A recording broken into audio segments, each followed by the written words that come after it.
Hello, senors and senor females. Welcome to the Resting Uwu Face, a fanfiction reading podcast for introverts by introverts. I am Joey Hoodentator, and I will be continually reading Stay, a todobaku story written by Todoroki as a weeb. And of course, you can read along in the link in the description. And I think I'll just finish this fanfiction and then move on to a different one because I'm kind of feeling it. I'm kind of feeling the groove in this one. So let's continue on with this guy.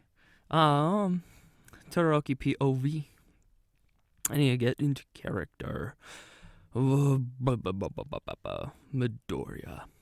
I woke to the sound of pattering against the walls, followed by a slight boom. I groan, opening my eyes and turning over in my soft, silky white sheets to glance at the window. However, I could not see outside at all due to the downpour of rain. Closing my eyes again, I snuggled back in the warm covers as if I was a cat underneath a thick, thick booty. Wait, what time is it? I questioned. While my hand reached out from the covers for my phone, turning it on, my eyes were small slits as I adjusted the bright lights of the screen.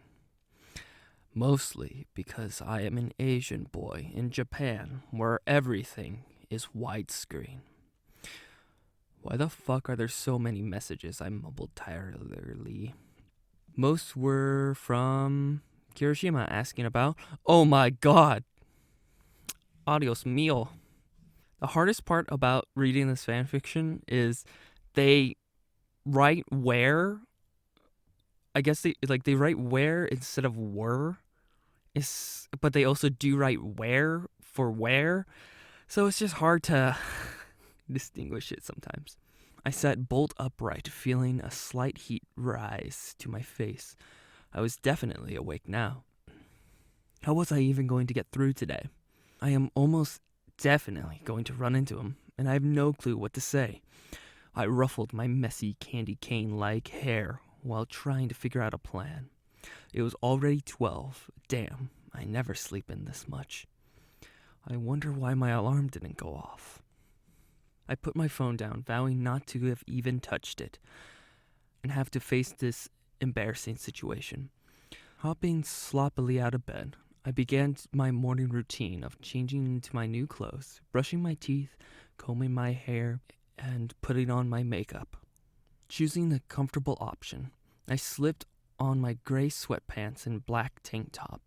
The rain had let up slightly, but only slightly. I want to exercise. It helps me clear my thoughts, but someone's probably there, and I just want to be alone. And I do love the rain. Fuck it, I'll go for a run. Grabbing my running shoes, I quickly slip them on and exit my room, closing the door behind me. Now that I'm out of my room, I get slightly nervous at the thought of being in the same building as Bakugo. Get a fucking grip and save the gay panic for later, I scolded myself. This is something to worry about at the next anime convention. Yet before I could even try to follow my advice, two people came out of the elevator as I came out of the closet. I saw that spiky red hair from a mile away and didn't need to look to know who was with him. It's Bakugo. I had about 2 seconds before they saw me, and I used them to frantically run towards the stairs. Did they see me? I have no idea. If they called me, I couldn't hear it over my heart that was racing at breakneck speeds. God, now that I can think about it, the fact that I'm running away from the problem is probably going to make it worse in the future. God, I'm literally known as expressionless, calm, and level-headed student. This is so out of character. Apparently it's pretty in character for this whole fucking fanfiction. This is all he's been doing.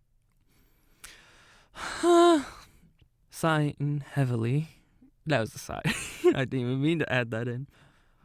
I fly down the last flight of stairs. and shoved the door open to the half common room, half kitchen area. Surprisingly, no one's there, leaving me free to grab some food before I leave. My eyes spy some muffins, and I snatch one before walking towards the main entrance. While stuffing my face with the muffin, that sweet, sweet muffin, I ever dearly miss the blueberries so much as they popped into my mouth, as if virgins were doing so. I don't fucking know. I stared outside of UA. The weather was now a steady, even pour of rain, and the clouds cast dark shadows over the school, giving a somber and mysterious feel. Finishing eating, I opened the door to the fresh smell of rain on the grass, which always reminded me of the fresh smell of rain on ass. Stepping outside, I was getting soaked, but didn't mind since the rain felt soothing in a way. Looking up at the sky, I began to run, taking even steady breaths and short, fast strides. I ran through the school grounds and eventually the city, making random turns there. This left my mind to ponder over the events of last night. So, he confessed he liked me, and I liked him. So, does that mean we could date? Ooh. I practically squealed at the thought. God, I'm acting like a fangirl. Get your shit together, Shoto. However, could this all be a prank? A dare? It's just a prank, homie? It's just a prank, bro. Bro, it's just a prank. My heart tinged at the thought. Still probably should confess to him. And I would rather keep these emotions locked up. But, well, I've been trying to stop that. Though I haven't been really good at controlling it in the first place. My thoughts were interrupted by a loud crash as thunder now shakes the sky. Swearing under my breath, I picked up the pace and headed the general direction of the school. My hair was completely plastered to my forehead, my clothes now soaked, sticking to my frame, my erection now covered in a wet gray tent. I couldn't tell what was water and what was pee. I need to shower and eat some real food. Muffins are real food! I'm approaching the school, now only stopping to show my ID to let me on the grounds. And a second crash, accompanied by a flash of light, followed, prompting me to increase my pace further. I just wanted a leisurely jog, but it looks like I'll be getting a slight workout in after all. Looking at the dorm building, it was only about 100 meters away, so I start sprinting.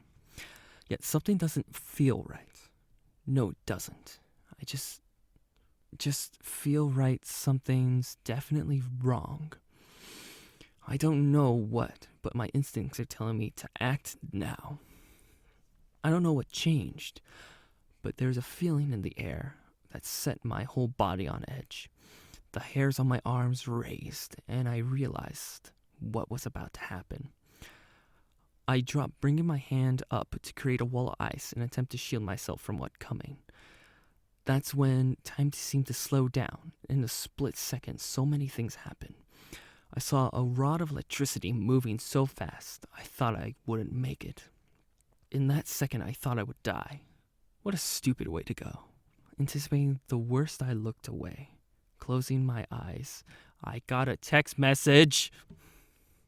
Anticipating the worst, I had looked away, closing my eyes, bracing myself for the pain, then nothing. I slowly opened my eyes. I turned to my ice wall, which had a million cracks running through it. I swear I saw something right behind me. But I could not tell. My vision was slightly blurred. My breathing was heavy. Eyes were wide open. As my head looked around, I was on the ground, still being pelted by rain, and I panted back in exhaustion and shock. That was crazy. extremely rare for a person to be hit or almost hit by lightning. It happened so fast, and it was only the third flash. So was it just a coincidence? What was behind my ice wall? Just then, a familiar female voice called out to me. Oh, it's Momo again. Oh my god, Todoroki, are you okay? I just saw the whole thing happen. Yeah, I'm fine, Momo. Just a little startled is all. And did you see anything behind that ice wall? I asked, standing up to meet her gaze. Just startled? You could have died if it wasn't for your fast reflexes. And no, there's nothing there, she practically yelled. She was obviously just freaked out, as I was, witnessing that freak act of weather. Yeah, well, let's get inside before that happens again. You're getting soaked and I can see your nipples. Fine. I have other things to talk to you about, lover boy, she teased, smirking as she ran back towards the dorms.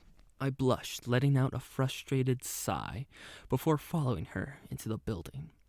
Her plain black t-shirt and jeans shorts were soaked, along with my sweats and tank top. I immediately activated my heat, so my clothes began to dry a bit. Momo turned to me with a look of concern on her face. Are you really okay? I know you're Mr. Calm, Cool, and Collected, but that was honestly really scary. Are you sure you're fine? She asked.